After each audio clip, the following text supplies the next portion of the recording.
Hi friends, ಎಲ್ಲರಿಗೂ ನಮಸ್ಕಾರ. ಬನ್ನಿ ಫ್ರೆಂಡ್ಸ್, ಶಾರದೆ ಸೀರಿಯಲಿನ ಇವತ್ತಿನ ಸಂಚಿಕೆಯಲ್ಲಿ ಏನಾಗ್ತಿದೆ ಅಂತ ನೋಡ್ಕೊಬರೋಣ. ಅದಕ್ಕೂ ಮುಂಚೆ ಯಾರೆಲ್ಲ ನನ್ನ ವಿಡಿಯೋ ನೋಡ್ತಾ ಇದ್ದೀರಾ ಅವರೆಲ್ಲ ಪ್ಲೀಸ್ ಪುಟ್ಟದೊಂದು ಲೈಕ್ ಮಾಡಿ, ಹಾಗೆ ಫಾಲೋ ಮಾಡೋದನ್ನ ಮರಿಬೇಡಿ. ಬನ್ನಿ ಸ್ಟಾರ್ಟ್ ಮಾಡೋಣ. ಫ್ರೆಂಡ್ಸ್, ಮೊದಲಿಗೆ ಇಲ್ಲಿ ಸುಮಿತ್ರಾ ಕಿಚನಲ್ಲಿ ಕೂತ್ಕೊಂಡು ಸಿಕ್ಕಾಪಟ್ಟೆ ಯೋಚನೆ ಮಾಡ್ತಾ ಇರ್ತಾಳೆ. ಸಿದ್ದು ಹೇಳಿರೋ ಮಾತೆಲ್ಲ ನೆನ್ಪು ಮಾಡ್ಕೊತಾ ಇರ್ತಾಳೆ. ಶಾರದವರು ಕಳ್ಕೊಂಡಿರೋ ಮದುವೆನ ಮರುಮದುವೆಯಾಗಿ ಮತ್ತೆ ಮಾಡಿಕೊಡ್ಬೇಕು, ಹಾಗೆ ಮರುಮಂಗಲ್ಯ ಧಾರಣೆನ ನೀವರು ಅಪ್ಪ ಅಮ್ಮ ಸ್ಥಾನದಲ್ಲಿ ನಿಂತ್ಕೊಂಡು ಮಾಡಿಕೊಡ್ಬೇಕು ಅಂತ ಅಂದಾಗ ದಶರಥ ಶಾರದನ ಅಪ್ಪ ಸ್ಥಾನದಲ್ಲಿ ನಿಂತ್ಕೊಂಡು ನಾನು ಮದುವೆ ಮಾಡಿಕೊಡ್ತೀನಿ ಅಂತ ಹೇಳಿದ ಮಾತೆಲ್ಲ ನೆನ್ಪು ಮಾಡಿಕೊಂಡು ಸುಮಿತ್ರಾ ಸಿಕ್ಕಾಪಟ್ಟೆ ಟೆನ್ಷನ್ ಮಾಡ್ಕೊಂಡು ಕೂತಿರ್ತಾಳೆ. ಅದೇ ಸಮಯಕ್ಕೆ ಕಿಚನ್ ಒಳಗಡೆ ಜ್ಯೋತಿಕಾ ಮತ್ತು ಪಾರಿಜಾತ ಇಬ್ಬರು ಸಹ ಮಾತಾಡೋಕ್ಕೆ ಅಂತ ಬರ್ತಾ ಇರ್ತಾರೆ. ಹಾಗೆ ಇನ್ನೊಂದು ಕಡೆ ಜ್ಯೋತಿಕಾ ಸೈಲೆಂಟಾಗಿ ಮಮ್ಮನ್ನ ಬುಟ್ಟಿ ಹಾಕೊಳ್ಳೋಕ್ಕೋಸ್ಕರ ಹತ್ರ ಬಂದ್ಬಿಟ್ಟು, ಮಮ್ಮ ಸಾರಿ, ಇದೆಲ್ಲ ನನ್ನಿಂದಲೇ ಆಗಿದ್ದು. ಆ ಶಾರದ ಮುಂದೆ ನೀವೆಲ್ಲ ತಲೆ ತಗ್ಸೋ ಹಾಗೆ ಮಾಡಿದ್ರಿ, ಆದರೆ ಖಂಡಿತ ನಾನು ಬೇಕಂತ ಮಾಡಲಿಲ್ಲ. ಯಾಕೆಂದರೆ ನಿಮ್ಮ ತಾಳಿ ಬಗ್ಗೆಕ್ಕೆ ಒಂದಿನ ಅವಳು ಕುತ್ತು ತಂದಿದ್ಲು, ನೆನಪಿದ್ಯಾ ಅಂತ ಅಂದಾಗ ಒಂದಿನ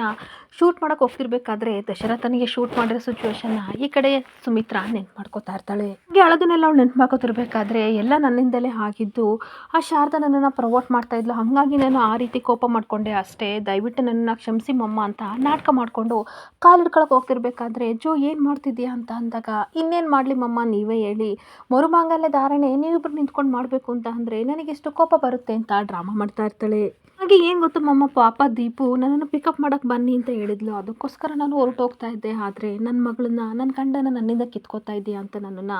ಸಿಕ್ಕಾಪಟ್ಟೆ ಟೀಸ್ ಮಾಡ್ತಿದ್ಲು. ಆ ಕೋಪಕ್ಕೆ ನಾನು ತಾಳಿ ಕಿತ್ಬಿಟ್ಟೆ ಅಂತ ಅಂದಾಗ, ನೋಡು ಅದೇನೇ ಇರಲಿ ಶಾರದನ ಜೊತೆ ನೀನು ಫೈಟ್ ಮಾಡಬೇಕಿತ್ತು, ಅದನ್ನು ಬಿಟ್ಟು ಅವಳು ಕೊರಳಿಗೆ ಕೈ ಹಾಕಿ ತಾಳಿನ ಕಿತ್ತಿದ್ದು ತಪ್ಪು. ಪರಿಸ್ಥಿತಿ ಎಂಥದೇ ಇರಲಿ ನೀನು ಹೋರಾಡಬೇಕಿತ್ತು, ಆದರೆ ಇವಾಗ ತಾಯಿ ಸ್ಥಾನದಲ್ಲಿ ನಿಂತ್ಕೊಂಡು ಮರುಮಾಂಗಲ್ಯ ಧಾರಣೆ ನನ್ನ ಕೈಲಿ ಮಾಡೋಕ್ಕಾಗಲ್ಲ ಅಂತ ಹೇಳ್ತಾರೆ. ಹಾಗೆ ಜ್ಯೋತಿಕಾ ಸಿಕ್ಕಾಪಟ್ಟೆ ಖುಷಿಯಿಂದ, ಹೌದು ಮಮ್ಮ ನೀವು ಈ ಕೆಲಸ ಮಾಡಬೇಡಿ, ನೀವೇನಾದರೂ ಮರುಮಾಂಗಲ್ಯ ಧಾರಣೆ ಮಾಡ್ಕೊಳಕ್ಕೆ ಒಪ್ಕೊಂಡ್ರೆ ಎಲ್ಲದನ್ನು ಮರ್ತಿದ್ದೀರಾ ಅಮ್ಮ ಅಂತ ನಾನು ಕರಿಬೋದು ಅಂತ ಸಿಕ್ಕಾಪಟ್ಟೆ ಖುಷಿ ಪಡ್ತಾಳೆ. ಆದರೆ ಮಮ್ಮ ಏನು ಮಾಡೋದು, ತಾತನೇ ಒಪ್ಕೊಂಡಿದ್ದಾರಲ್ಲ, ಒಂದು ವೇಳೆ ತಾತನ ಮಾತನ್ನ ನೀವು ಮುರಿದು ಬಿದ್ದರೆ ಅವ್ರಿಗೆ ಸಿಕ್ಕಾಪಟ್ಟೆ ಕೋಪ ಬರುತ್ತಲ್ವಾ ಅಂತ ಜ್ಯೋತಿಕಾ ಡ್ರಾಮಾ ಮಾಡ್ತಾ ಇರ್ತಾಳೆ. ಹಾಗೆ ಮತ್ತೆ ತಾತನಿಗೆ ಏನಾದರೂ ಬೇಜಾರಾದರೆ ಎಲ್ಲರ ಮುಂದೆ ತಲೆ ತೆಗಿಸ್ಬೇಕಾಗುತ್ತೆ, ಅದನ್ನು ನನ್ನ ಕೈಲಿ ನೋಡೋಕ್ಕಾಗಲ್ಲ ಮಮ್ಮ ಅಂತ ನಾಟಕ ಮಾಡ್ತಾ ಇರಬೇಕಾದ್ರೆ ನೋಡ್ದ ಸುಮಿತ್ರಾ, ನಮ್ಮ ಗೋಲ್ಡಿ ಎಲ್ಲರನ್ನೂ ಎಷ್ಟು ಪ್ರೀತಿ ಮಾಡ್ತಾಳೆ, ಅವ್ರ ತಾತನಿಗೆ ಅವಮಾನ ಆಗಬಾರ್ದು ಅಂತ ಈ ರೀತಿ ಹೇಳ್ತಿದ್ದಾಳೆ. ತಾಯಿ ಕಂಡ್ರೆ ಎಷ್ಟು ಪ್ರೀತಿ, ಆದರೆ ಈ ಮನೇಲಿ ಯಾರೂ ಸಹ ಅವಳನ್ನ ಅರ್ಥ ಮಾಡ್ಕೊಳ್ಳಲ್ಲ ಅಂತ ಪಾರಿಜಾತ ಹೇಳ್ತಾ ಇರ್ತಾಳೆ. ಹಾಗೆ ಏನೋ ಮಿಸ್ ಆಗಿ ಗೋಲ್ಡಿ ಆ ದಾರನ ಕಿತ್ಬಿಟ್ಲಪ್ಪ, ಅದಕ್ಕೆ ಅಕಸ್ಮಾತ್ ಏನಾದರೂ ಅವಳೆ ಮಿಸ್ ಆಗಿ ಕಿತ್ಕೊಂಡಿದ್ರೆ ಏನು ಮಾಡೋಕ್ಕಾಗುತ್ತೆ, ಅದಕ್ಕೆ ಇಷ್ಟು ದೊಡ್ಡ ಡ್ರಾಮಾ ಮಾಡಬೇಕಾ, ಅವಳ ಮುಂದೆ ನೀವೆಲ್ಲ ತಲೆ ತೆಗಿಸ್ಬೇಕು ಅಂತ ಮಾಡ್ತಾ ಇದ್ದಾಳೆ ಅಂತ ಅಂದಾಗ ಇನ್ನೊಂದು ಕಡೆ ಜ್ಯೋತಿಕಾ ನಾಟಕ ಮಾಡಿಕೊಂಡು, ನೋಡಿದ್ರೆ ಮಮ್ಮ ನನಗೆ 2-3 ಸಲ ಮದುವೆ ನಿಂತೋಯ್ತು, ಎಂಗೇಜ್ಮೆಂಟ್ ಕ್ಯಾನ್ಸಲ್ ಆಯಿತು, ನನ್ನ ಕುರುಳಿಗೆ ತಾಳಿ ಬೀಳೋ ಭಾಗ್ಯನೇ ಇಲ್ಲ, ಆದರೆ ಅವಳಿಗೆ ನೋಡಿ ಮರುಮಾಂಗಲ್ಯ ಧಾರಣೆ ಆಗ್ತಾ ಇದೆ, ಜೊತೆಗೆ ತಂದೆ ತಾಯಿ ಇಲ್ದವಳಿಗೆ ನೀವೇ ತಂದೆ ತಾಯಿ ಆಗಿ ಮರುಮಾಂಗಲ್ಯ ಧಾರಣೆ ಮಾಡಿಕೊಡ್ಬೇಕಲ್ಲ, ನನ್ನ ಕೈ ಸಹಿಸೋಕ್ಕಾಗ್ತಿಲ್ಲ ಅಂತ ಅಂದಾಗ ಏನು ಮಾಡೋದು, ಮಾವ ಏನು ಸರಿಯಾಗಿ ಡಿಸಿಷನ್ ತೊಗೊಳ್ಳದೆ ಒಂದೇ ಸಲ ಮಾತು ಕೊಟ್ಬಿಟ್ರು ಅಂತ ಹೇಳ್ತಾ ಇರ್ತಾಳೆ. ಆಕೆ ಸುಮಿತ್ರ ಸ್ವಲ್ಪ ಕೋಪ ಮಾಡಿಕೊಂಡು, ಏನು ಮಾಡಲಿ ಮಾವ ಈ ಕಡೆ ಹೇಳಿದ ಮಾತನ್ನ ಮೀರೋಕ್ಕೂ ಆಗ್ತಿಲ್ಲ, ಈ ಕಡೆ ಶಾರದನಿಗೆ ತಾಯಿಯಾಗಿ ಇರೋಕ್ಕಾಗ್ತಿಲ್ಲ ಅಂತ ಅಂದಾಗ, ಹೌದು ನಿನ್ನ ಸಿಚುವೇಶನ್ ನನಗೆ ಅರ್ಥ ಆಗುತ್ತೆ ಸುಮಿತ್ರಾ, ಈ ಕಡೆ ಕೋಲು ಮುರಿಬಾರ್ದು, ಈ ಕಡೆ ಹಾವು ಸಾಯಬಾರ್ದು ಅಂಥ ಪರಿಸ್ಥಿತಿಲಿ ನೀನಿದೆಯಾ ಅಂತ ಅಂದಾಗ, ಏನು ಮಾಡಲಿ ಅತ್ತೆ, ನನಗಂತೂ ತಲೆ ಕೆಟ್ಟೋಗಿದೆ, ಏನು ಮಾಡಬೇಕು ಅಂತಲೇ ಗೊತ್ತಾಗ್ತಿಲ್ಲ ಅಂತ ಅಂದಾಗ, ನೀನು ಒಪ್ಕೊಳ್ಳೋದಾದ್ರೆ ನನ್ನ ಹತ್ರ ಒಂದು ಪ್ಲಾನ್ ಇದೆ ಅಂತ ಪಾರಿಜಾತ ಹೇಳ್ತಾ ಇರ್ತಾಳೆ. ಹಾಗೆ ಏನು ಮಾಡಬೇಕು ಹೇಳಿ ಅತ್ತೆ ಅಂತ ಅನ್ಬೇಕಾದ್ರೆ, ನಾನು ಹೇಳೋ ವಿಚಾರನ ನೀನು ಗಮನ ಇಟ್ಟು ಕೇಳು, ಈ ಪ್ಲಾನ್ ಎಕ್ಸಿಕ್ಯೂಟ್ ಆದರೆ 2 ವಿಚಾರದಿಂದ ನೀನು ಪಾರಾಗ್ಬೋದು ಅಂತ ತನ್ನ ಪ್ಲಾನ್ನ ಹೇಳ್ತಾ ಇದ್ರೆ ಸುಮಿತ್ರಾ ಒಪ್ಕೋತಾ ಇರ್ತಾಳೆ. ಹಾಗೆ ಇನ್ನೊಂದು ಕಡೆ ತಾತ ಮನೆಯವರೆಲ್ಲರೂ ಸಹ ಅಲ್ಲಿಗೆ ಮೀಟಿಂಗ್ ಅಂತ ಕರೆದಿರ್ತಾರೆ. ಸಿದ್ದು ಹೇಳ್ತಾ ಇರ್ತಾನೆ, ಏನೋ ಮೀಟಿಂಗ್ ಅಂತ ಕರೆದ್ರಿ, ಆದರೆ ಏನು ಮಾತಾಡ್ತಿಲ್ಲ, ಯಾಕೆಲ್ಲ ಈ ರೀತಿ ನಿಂತಿದ್ದೀರಾ, ನನಗಿವಾಗ ಗೊತ್ತಾಯಿತು, ಅತ್ತೆ ಏನೋ ಯೋಚಿಸಿ ದೃಢ ನಿರ್ಧಾರ ಮಾಡಿದ್ದಾರೆ ಅಂತ ಅನಿಸುತ್ತೆ, ಅದಕ್ಕೆ ಕರೆದಿದ್ದಾರೆ ಅಲ್ವಾ ಅಂತ ಹೇಳ್ತಾ ಇರ್ತಾನೆ. ಹಾಗೆ ಅತ್ತೆ ಪ್ಲೀಸ್ ಹೇಳಿ, ಯಾವ ಡಿಸಿಷನ್ ತೊಗೊಂಡ್ರಿ, ಶಾರದವ್ರನ್ನ ತಂದೆ ತಾಯಿ ಸ್ಥಾನದಲ್ಲಿ ನಿಂತ್ಕೊಂಡು ನೀವು ಮರುಮಾಂಗಲ್ಯ ಧಾರಣೆ ಮಾಡಿಕೊಡ್ತೀರಾ ಅಂತ ಸಿದ್ದು ಕೇಳ್ತಿರ್ಬೇಕಾದ್ರೆ, ನೋಡು ಸಿದ್ದು, ಮರುಮಾಂಗಲ್ಯ ಧಾರಣೆ ಮಾಡ್ಕೊಡೋಕ್ಕೆ ನನಗೇನು ಅಭ್ಯಂತರ ಇಲ್ಲ, ಅದು ಅವ್ರವ್ರ ಜೀವನ, ಅವ್ರು ಇಷ್ಟ ಬಂದಂಗೆ ಮಾಡ್ಕೋಬೋದು, ಆದರೆ ಶಾರದನ ತಾಯಿಯಾಗಿ ನಾನು ಮರುಮಾಂಗಲ್ಯ ಧಾರಣೆ ಮಾಡ್ಕೊಳ್ಳೋಕ್ಕೆ ನನಗಿಷ್ಟ ಇಲ್ಲ ಸಿದ್ದು, ಹಾಗೆ ಮಾವ ನನಗಿಷ್ಟ ಇಲ್ಲ ಅಂತ ಹೇಳ್ತಾ ಇರ್ತಾಳೆ. ಹಾಗೆ ನೋಡಿ ಮಾವ, ನೀವು ಏನು ಡಿಸಿಷನ್ ತೊಗೊಂಡಿದ್ರು ಸಹ ಈ ಮನೆ ಸಲುವಾಗಿ ತೊಗೊಂಡಿರ್ತೀರಾ, ಒಳ್ಳೇದಕ್ಕೋಸ್ಕರ ತೊಗೊಂಡಿರ್ತೀರಾ, ಹಾಗಂತ ನಿಮ್ಮ ಮಾತನ್ನು ಸಹ ನನಗೆ ಮೀರೋಕ್ಕಾಗಲ್ಲ, ಮುರಿಯೋಕ್ಕೂ ಆಗಲ್ಲ ಅಂತ ಹೇಳ್ತಾ ಇರಬೇಕಾದ್ರೆ ಇನ್ನೊಂದು ಕಡೆ ವಿಮಲ, ಹಾಗಾದರೆ ನೀನು ಖಂಡಿತ ಅವ್ರ ಅಪ್ಪ ಅಮ್ಮ ಸ್ಥಾನದಲ್ಲಿ ನಿಂತ್ಕೊಂಡು ಶಾರದನ ಮರುಮಾಂಗಲ್ಯ ಧಾರಣೆ ಮಾಡಿಕೊಡ್ತೀಯ ಅಂತ ಅಂದಾಗ, ಹೌದು ವಿಮಲ, ಮಾವನಿಗೋಸ್ಕರ ಈ ಮನೆಗೋಸ್ಕರ ಮಾತನ್ನ ಮೀರಬಾರ್ದಂತ ಶಾರದನ ತಾಯಿಯಾಗಿ ನಾನು ಅವಳಿಗೆ ಮರುಮಂಗಲ ಧಾರಣೆ ಮಾಡಿಕೊಡ್ತೀನಿ ಅಂತ ಅಂದಾಗ ಸಿದ್ದು ಶಾರದನಿಗೆ ಸಿಕ್ಕಾಬಟ್ಟೆ ಖುಷಿ ಆಗ್ತಿದ್ರೆ ಜ್ಯೋತಿಗನಿಗಂತೂ ಸಿಕ್ಕಾಬಟ್ಟೆ ಕೋಪ ಬರ್ತಾ ಇರುತ್ತೆ. ಇನ್ನೊಂದು ಕಡೆ ಸಿದ್ದು ಖುಷಿ ಆಯ್ತಾ ಶಾರದಾ, ಇವಾಗ ನಿಮಗೆ ಖುಷಿ ಆಯ್ತಾ, ಈ ಥರ ಕಣ್ಣೀರು ಹಾಕೋದನ್ನೆಲ್ಲ ಬಿಟ್ಬಿಟ್ಟು ಹೇಗಿದ್ರು ಅಪ್ಪ ಅಮ್ಮ ಒಪ್ಕೊಂಡಿದ್ದಾರೆ ಅನ್ನೋ ಖುಷಿಗೆ ಮದುಮಗಳಾಗಿ ನಾಚ್ಕೊಂಡು ಖುಷಿಯಿಂದ ಓಡಾಡಿ ಅಂತ ಹೇಳ್ತಾ ಇರಬೇಕಾದ್ರೆ ಇನ್ನೊಂದು ಕಡೆ ಬೇಕು ಬೇಕು ಅಂತ ಪಾರಿಜಾತ ಪಾಪ ಸುಮಿತ್ರಾ ಅಮ್ಮನವ್ರಿಗೋಸ್ಕರ ಇದನ್ನೆಲ್ಲ ಸಹಿಸ್ಕೊಂಡಿದ್ದಾಳೆ ಅಂತ ಹೇಳ್ತಾ ಇದ್ರೆ ಇನ್ನೊಂದು ಕಡೆ ಜ್ಯೋತಿಕಾ ಮಮ್ಮ ಇದೆಲ್ಲ ನನ್ನಿಂದಲೇ ಆಗಿತ್ತು, ನನಗೋಸ್ಕರ ನೀವು ಇಂಥ ಕೆಲಸ ಮಾಡೋಕ್ಕೆ ಒಪ್ಕೊಂಡಿದ್ದೀರಲ್ವಾ ಅಂತ ಅಂದಾಗ ಈ ಕಡೆ ಸಿದ್ದು ಬೇಕು ಬೇಕು ಅಂತ ಇದನ್ನೆಲ್ಲ ಮಾಡೋಕ್ಕೆ ಮುಂಚೆ ಜ್ಯೋತಿಕಾ ನೀನು ಯೋಚನೆ ಮಾಡಬೇಕಿತ್ತು ಅಂತ ಹೇಳ್ತಾ ಇರ್ತಾನೆ. ಹಾಗೆ ಕೋಪ ಮಾಡಿಕೊಂಡು ಜ್ಯೋತಿಕಾ ಸಿದ್ದನ್ನ ಗುರಾಯಿಸಿರ್ಬೇಕಾದ್ರೆ ಥ್ಯಾಂಕ್ ಯು ಸೋ ಮಚ್ ಅತ್ತೆ, ನೀವು ನನಗೋಸ್ಕರ ಶಾರದವ್ರನ್ನ ತಂದೆ ತಾಯಿ ಸ್ಥಾನದಲ್ಲಿ ನಿಂತು ಮದುವೆ ಮಾಡಿಕೊಡ್ತಿದ್ದಾರಲ್ಲ ನನಗೆ ತುಂಬ ಖುಷಿ ಆಗ್ತಿದೆ ಅಂತ ಅನ್ಬೇಕಾದ್ರೆ ಒಂದು ನಿಮಿಷ ಸಿದ್ದು, ನನ್ನ ಮಾತು ಇನ್ನೂ ಮುಗ್ದಿಲ್ಲ, ನಾನು ಅವಳು ತಾಯಿ ಸ್ಥಾನದಲ್ಲಿ ನಿಂತ್ಕೋಬೇಕು ಅಂತಂದರೆ ನಂದು ಒಂದು ಷರತ್ತಿದೆ ಅಂತ ಅಂದಾಗ ಮನೆಯವ್ರಿಗೆಲ್ಲ ಸಿಕ್ಕಾಬಟ್ಟೆ ಶಾಕ್ ಆಗ್ತಾ ಇರುತ್ತೆ. ಹಾಗೆ ಕನ್ಯಾದಾನ ಮಾಡಬೇಕಾದ್ರೆ ಹೆಣ್ಣಿನ ಕಡೆಯವ್ರು ಏನಂತ ಹೇಳ್ತಾರೆ ಗೊತ್ತಲ್ವಾ ಅಂತ ಅಂದಾಗ ವಿಮಲ ನನಗೆ ಗೊತ್ತು, ಹೆಣ್ಣಿನ ತಂದೆ ತಾಯಿಗಳು ಕನ್ಯಾದಾನ ಮಾಡಬೇಕಾದ್ರೆ ಗಂಡಿನ ಕಡೆಯವ್ರಿಗೆ ತುಂಬ ಚೆನ್ನಾಗಿ ನೋಡ್ಕೋಬೇಕು, ನಮ್ಮ ಮಗಳನ್ನ ನಿಮಗೆ ಕೊಡ್ತಾ ಇದ್ದೀವಿ, ಯಾವುದೇ ರೀತಿ ಕುಂದು ಕೊರತೆ ಆಗ್ದಂಗೆ ಅವಳನ್ನು ಕಣ್ಣಲ್ಲಿ ಕಣ್ಣಿಟ್ಟು ಕಾಪಾಡಬೇಕು, ಹಾಗೆ ನಮಗೆ ಬರೋ ಸೊಸೆನೂ ಸಹ ನಾವು ತುಂಬ ಚೆನ್ನಾಗಿ ನೋಡ್ಕೋತೀವಿ ಅಂತ ಮಾತು ಕೊಡೋದೆ ಕನ್ಯಾದಾನ ಅಂತ ಇವೆಲ್ಲ ಹೇಳ್ತಾ ಇರಬೇಕಾದ್ರೆ ನೋಡು ಸಿದ್ದು, ಬರೀ ಹುಡುಗಿಗೆ ಹುಡುಗಿ ತಂದೆ ತಾಯಿ ಇದ್ರೆ ಸಾಲದು, ಹುಡುಗನ ಕಡೆಯವರು ಸಹ ಹಾಗೆ ತಂದೆ ತಾಯಿ ಅವ್ರು ಇರಲೇಬೇಕು ಅಂತ ಅಂದಾಗ ಈ ಕಡೆ ಸಿದ್ದುಗಂತೂ ಸಿಕ್ಕಾಬಟ್ಟೆ ಬೇಜಾರಾಗ್ತಾ ಇರುತ್ತೆ. ಹಾಗೆ ನೋಡಿ ಅತ್ತೆ ಅಮ್ಮ ಅಂತ ಇದ್ದೇ ಇರ್ತಾರೆ, ಆದರೆ ಆ ವ್ಯಕ್ತಿನ ನಾನು ಕರೆಯಲ್ಲ ಅಂತ ಮುರಳಿನ ಕರೆಯಲ್ಲ ಅಂತ ಹೇಳ್ತಿರ್ಬೇಕಾದ್ರೆ ಅದಕ್ಕೆ ಸಿದ್ದು ಹುಡುಗಿಗೆ ಮಾತ್ರ ತಂದೆ ತಾಯಿ ಬೇಕಂತೆ, ಹಾಗಂತ ಹುಡುಗಂಗಿದ್ರು ಏನು ಕರೆಯಲ್ಲ, ನಿನ್ನ ಮಾತು ಮಾತ್ರ ನಡಿಬೇಕು, ನಾನು ನಡೆಸೋಂಗಿಲ್ವಾ ಅಂತ ಕೇಳ್ತಾ ಇರ್ತಾಳೆ. ನೋಡು ಸಿದ್ದು, ನಿನಗೆ ನಿಂದ ಆಟ ಆದರೆ ನನಗೆ ನಂದೇ ಆಟ, ನಿನ್ನ ತಂದೆ ತಾಯಿ ಇದ್ದರೆ ಮಾತ್ರ ನಾನು ಈ ಮದುವೆಗೆ ಒಪ್ಕೊಳ್ಳೋದು, ಹಾಗೆ ತಾಯಿ ಸ್ಥಾನದಲ್ಲಿ ನಿಂತ್ಕೊಂಡು ಅವಳನ್ನ ದಾರೆ ಇಟ್ಕೊಡೋದು ಶಾರದನ್ನ ಅಂತ ಹೇಳ್ಬೇಕಾದ್ರೆ ಈ ಕಡೆ ಹೌದಮ್ಮ ನಾನು ಹೇಳಿದ್ದು ಕರೆಕ್ಟಾ ಅಂತ ಸುಮಿತ್ರಾ ಕೇಳ್ತಿರ್ಬೇಕಾದ್ರೆ ಹೌದು ಸಿದ್ದು, ಮದುವೆ ಅಂತಂದಮೇಲೆ ಸಂಪ್ರದಾಯ ಅದು ಇದು ಎಲ್ಲ ಇರುತ್ತೆ, ಗಂಡಿನ ತಂದೆ ತಾಯಿ ಹೆಣ್ಣಿನ ತಂದೆ ತಾಯಿ ಎರಡೂ ಸಹ ಸೇರಿಕೊಂಡು ಇಬ್ಬರು ಸೇರಿಕೊಂಡು ಇದನ್ನೆಲ್ಲ ಮಾಡಬೇಕಲ್ವಾ ಅಂತ ಅಂದಾಗ ವಿಮಲ ಇದು ಸಿದ್ದು ಸಮಸ್ಯೆ ಅಲ್ಲ,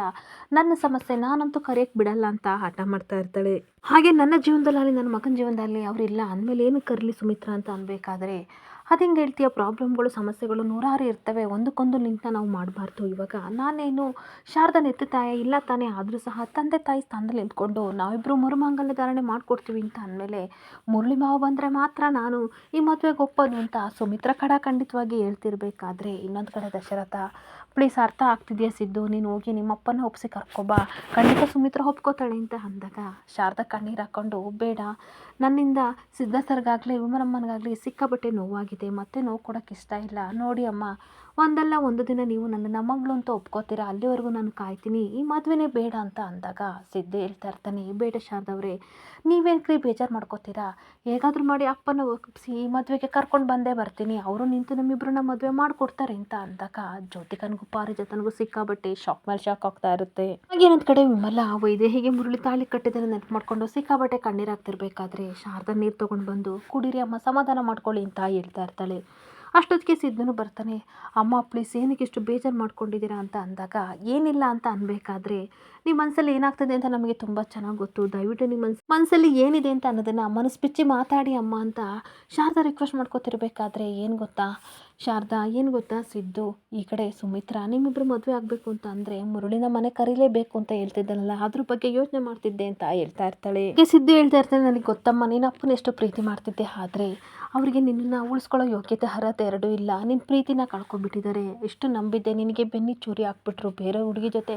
ಸಂಬಂಧ ಇಟ್ಕೊಂಡ್ರು, ಅದನ್ನು ನಿನಗೆ ಸಹಿಸೋಕ್ಕಾಗ್ತಿಲ್ಲ ಅಂದಾಗ ಹೌದು ಸಿದ್ದು ನನಗೆ ಸಿಕ್ಕಾಬಟ್ಟೆ ನೋವಾಗ್ತಿದೆ, ಯಾವುದೇ ಹೆಣ್ಣು ಎಷ್ಟು ಅಸಹಾಯಕಳಾಗಿರಲಿ ಅಥವಾ ಎಂಥ ಪರಿಸ್ಥಿತಿ ಇರಲಿ ತನ್ನ ಗಂಡ ಬೇರೆಯವ್ರ ಜೊತೆ ಈ ಥರ ಅಫೇರ್ ಇಟ್ಕೊಂಡಾಗ ಎಷ್ಟು ಸಂಕಟ ಆಗುತ್ತೆ ಅಲ್ವಾ, ಆದರೆ ಏನು ಮಾಡಲಿ ನನಗೂ ನನ್ನದೇ ಆದ ಜಗತ್ತಿದೆ, ನನಗೆ ನನ್ನದೇ ಆದ ಖುಷಿ ಇದೆ, ಆ ಜಗತ್ತಲ್ಲಿ ನೀನು ಶಾರದಾ ಆಡ್ತಿದ್ದೀರಾ, ನನ್ನ ಮಕ್ಕಳ ಜೀವನದಲ್ಲಿ ಚೆನ್ನಾಗಿರಬೇಕು, ಅದಕ್ಕೋಸ್ಕರ ನನ್ನ ಇಡೀ ಸರ್ವಸ್ವನೇ ನಾನು ತ್ಯಾಗ ಮಾಡ್ತೀನಿ, ಅದಕ್ಕೆ ಒಂದು ಡಿಸೈಡ್ ಮಾಡ್ಕೊಂಡಿದ್ದೀನಿ, ನಾನೇ ಹೋಗಿ ವೈದೇಹಿ ಮನೆಗೆ ಹೋಗಿ ಮುರಳಿನ ಕರೆದು ಬರ್ತೀನಿ ಅಂತ ಅಂದಾಗ ಇವರಿಬ್ಬರಿಗೂ ಸಿಕ್ಕಾಬಟ್ಟೆ ಶಾಕ್ ಆಗ್ತಾ ಇರುತ್ತೆ. ಹಾಗೇನೊಂದು ಕಡೆ ಜ್ಯೋತಿಕಾ ಬೇಕು ಬೇಕು ಅಂತ ಮುರಳಿಗೆ ಕಾಲ್ ಮಾಡಿ ಹಲೋ ಮಾವ ನಾನು ಜ್ಯೋತಿಕಾ ಅಂತ ಅಂದಾಗ ಏನು ಜ್ಯೋತಿಕಾ ನಿನ್ನ ನಂಬರ್ ನನ್ನ ಹತ್ರ ಇರಲ್ವಾ ಹೇಳು ಏನು ಅಂತ ಅಂದಾಗ ಏನು ಗೊತ್ತಾ ಮಾವ ಮನೇಲಿ ದೊಡ್ಡ ಪ್ರಾಬ್ಲಮ್ ಆಗಿದೆ, ಈ ಥರ ಮರುಮಂಗಲ ಧಾರಣೆ ಮಾಡ್ಕೊಳ್ಳೋಕ್ಕೆ ನೀವು ಬರಬೇಕಂತೆ, ಸಿದ್ದು ಕರೆಯೋಕ್ಕೆ ಬರ್ತಿದ್ದಾನೆ ಅಂತ ಅಂದಾಗ ಇವನಿಗೆ ಸಿಕ್ಕಾಬಟ್ಟೆ ಶಾಕ್ ಆಗ್ತಾ ಇರುತ್ತೆ. ಏನು ಸಿದ್ದು ಬರ್ತಿದ್ದಾನೆ ಅಂತ ಅಂದಾಗ ಹೌದು ಮಾವ ಬರ್ತಾ ಇದ್ದಾನೆ, ಆದರೆ ಅವತ್ತು ನೀವು ವೈದೇಹಿ ಆಂಟಿಗೆ ತಾಳಿ ಕಟ್ಟಿದ ತಕ್ಷಣ ಮನೆಯವರೆಲ್ಲ ಎಷ್ಟು ಕೋಪ ಮಾಡಿಕೊಂಡ್ರು, ನೀವು ಮಾಡಿದ್ದು ತಪ್ಪು ಅಂತ ಎಷ್ಟು ಅವಮಾನ ಮಾಡಿ ನಿಮ್ಮನ್ನು ಕಳಿಸಿದ್ರು, ಸಿದ್ದು ಅಂತೂ ನನಗೆ ಅಪ್ಪನೇ ಇಲ್ಲ ಅಂತ ಬೈದು ಕಳಿಸ್ದ, ಆದರೆ ಇವಾಗ ಅವ್ನ ಕೆಲಸ ಆಗಬೇಕಲ್ಲ, ಅದಕ್ಕೋಸ್ಕರ ಬರ್ತಾ ಇದ್ದಾನೆ. ಆದರೆ ನೀವು ಘನತೆ, ಗೌರವ, ಸ್ವಾಭಿಮಾನ ಅಂತ ಬದುಕಿದ್ದಾರಲ್ವ ಮಾವ. ಸೊ ನೀವು ಹಾಗಾಗಿ ಅವ್ರು ಕರೆದ ತಕ್ಷಣ ಬರಬಾರ್ದು, ನಿಮ್ಮ ಸ್ವಾಭಿಮಾನ ಎಂಥದ್ದು ಅಂತ ಅವನಿಗೆ ಗೊತ್ತಾಗಬೇಕು ಅಂತ ಅಂದಾಗ ಈ ಕಡೆ ಮುರಳಿ ಎಂಥ ಮಾತು ಹೇಳಿದೆ, ನನ್ನನ್ನು ಅರ್ಥ ಮಾಡ್ಕೊಂಡಿರೋ ಏಕೈಕ ಮಹಿಳೆ ಅಂತ ಅಂದರೆ ನೀನೊಬ್ಬಳೇ ಜ್ಯೋತಿಕಾ ಅಂತ ಬಿಲ್ಡಪ್ ಕೊಡ್ತಿರ್ಬೇಕಾದ್ರೆ ಇನ್ನೊಂದು ಕಡೆ ಜ್ಯೋತಿಕಾ ಬೇಕು ಬೇಕು ಅಂತ ಸಿಕ್ಕಾಪಟ್ಟೆ ನೈಸ್ ಮಾಡ್ತಾ ಇರ್ತಾಳೆ. ಹೌದು ಮಾವ,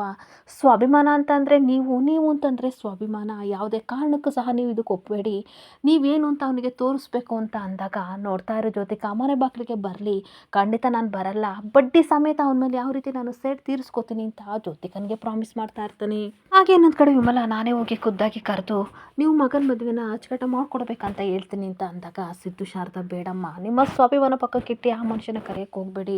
ನಿಮ್ಮ ಮನಸ್ಸಿಗೆ ಎಷ್ಟು ನೋವಾಗುತ್ತೆ ಅಂತ ನನಗೆ ತುಂಬ ಚೆನ್ನಾಗಿ ಗೊತ್ತು. ಈ ಮದುವೆನೇ ಬೇಡ, ಈ ಆಡಂಬರದ ಮದುವೆನೇ ಬೇಡ, ನೋಡಿ ಈ ಕಡೆ ದೇವ್ರ ಮನೆ ಹತ್ರ ನೀವು ತಾಳಿ ಕಟ್ಟಿ ನೀವು ಆಶೀರ್ವಾದ ಮಾಡಿ ಅಮ್ಮ, ನನಗಷ್ಟೇ ಸಾಕು ಅಂತ ಅಂದಾಗ ಇಲ್ಲ ನಿಮ್ಮಿಬ್ಬರಿಗೋಸ್ಕರ ನಾನು ಹೋಗಿ ಕರಿತೀನಿ ಅಂತ ವಿಮಲ ಹೇಳ್ತಾ ಇರ್ತಾಳೆ. ಹಾಗೆ ಇನ್ನೊಂದು ಕಡೆ ಶಾರದಾ ಬೇಡ ಅಮ್ಮ, ನಿಮ್ಮ ಸ್ವಾಭಿಮಾನನ ಪಕ್ಕಕ್ಕಿಟ್ಟು ನೀವು ಕರೆಯೋದು ಬೇಡ, ನನಗೆ ಈ ಮದುವೆನೇ ಬೇಡ ಅಂತ ಹೋಗ್ತಿರ್ಬೇಕಾದ್ರೆ ಸಿದ್ದು ಶಾರದಾ ಕೈ ಹಿಡ್ಕೊಂಡು ನೋಡಿ ಶಾರದಾ ಈ ರೀತಿ ಆಟ ಮಾಡಬೇಡಿ, ಇದರಿಂದ ನಿಮಗೂ ಒಳ್ಳೆಯದು ನನಗೂ ಒಳ್ಳೆಯದು, ಏಕೆಂದರೆ ನನ್ನ ಖುಷಿನೂ ಇದೆ, ಮನೆಯವರೆಲ್ಲ ನಿಂತು ಮದುವೆ ಮಾಡ್ಕೊಡ್ಬೇಕು ಅನ್ನೋದು ನನ್ನ ಆಸೆ. ಒಂದು ದಿನ ಇವರೆಲ್ಲ ಒಪ್ಪಿರಲಿಲ್ಲ, ಆದರೆ ಇವಾಗ ಇವರೇ ಮುಂದೆ ನಿಂತು ಮದುವೆ ಮಾಡಿಕೊಡ್ತಿದ್ದಾರೆ, ದಯವಿಟ್ಟು ಯಾವುದೋ ಒಂದು ಕಾರಣಕ್ಕೆ ಮದುವೆ ಬೇಡ ಅಂತ ದಯವಿಟ್ಟು ಹೇಳ್ಬೇಡಿ. ಅಪ್ಪ ಅಮ್ಮ ಸ್ಥಾನದಲ್ಲಿ ದಶರಥ ಮಾವ ಹಾಗೆ ಅತ್ತೆ ನಿಂತಿದ್ದಾರೆ, ನಿಮಗೆಷ್ಟು ಖುಷಿ ಆಗ್ತಿದೆ ಅಂತ ನನಗೆ ಗೊತ್ತು, ಆ ಖುಷಿನ ನಾನು ಕಣ್ ತುಂಬ್ಕೋಬೇಕು, ಅದಕ್ಕೋಸ್ಕರ ನಾನು ಮಾಡ್ತಾ ಇದ್ದೀನಿ, ಏನಾಗಲ್ಲ ಅಪ್ಪನ ಹೋಗಿ ನಾನೇ ಕರಿತೀನಿ ಅಂತ ಅಂದಾಗ ತಾಯಿಯಾಗಿದ್ದು ನನ್ನ ಕರ್ತವ್ಯ, ಬೇಡ ನಾನೇ ಹೋಗಿ ಕರಿತೀನಿ ಅಂತ ವಿಮಲ ಹೇಳ್ತಾ ಇರ್ತಾಳೆ. ಇಲ್ಲ